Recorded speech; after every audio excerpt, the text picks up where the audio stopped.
And hundreds of New Mexicans abusing a program that you pay for. It's not what you expect to see on Craigslist. Food stamps for sale.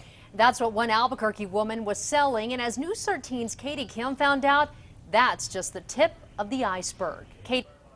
Dick and Jessica, state officials aren't surprised by the new ad. They say it happens all too often, but they're getting serious about catching these people and making sure they don't abuse the system again. You can buy just about anything on Craigslist, from furniture to football tickets, even food. One Albuquerque woman advertised selling the new version of food stamps, a state-issued EBT card. Twice the food for half the price. Wrong, quite frankly. Matt Kennicott works at the state's Human Services Department. That agency hands out hundreds of millions of taxpayer dollars every year to support low-income New Mexicans.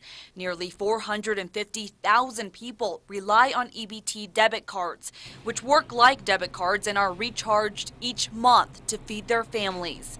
But the author of this ad apparently needs $200 in cash, even more. People should only be buying and allowed to buy staple food items to really survive on a daily basis. But Kennicott knows that doesn't always happen. The Human Services Department has 5 full-time investigators who follow up on tips and scour websites like Craigslist to track down the fraud.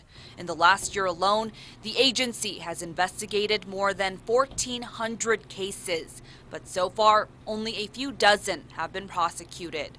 Assistance will stop for those individuals and they'll be barred from applying for, I believe it's a year. But with the growing number of New Mexicans who now depend on benefits, Kennicott says it's hard to find all the fraud. That's why some state lawmakers have been pushing for everyone on EBT cards to take a drug test before getting their benefits. Some of them are using their money or their cards to to feed a habit that should not be what the money is appropriated for. So it does happen, unfortunately.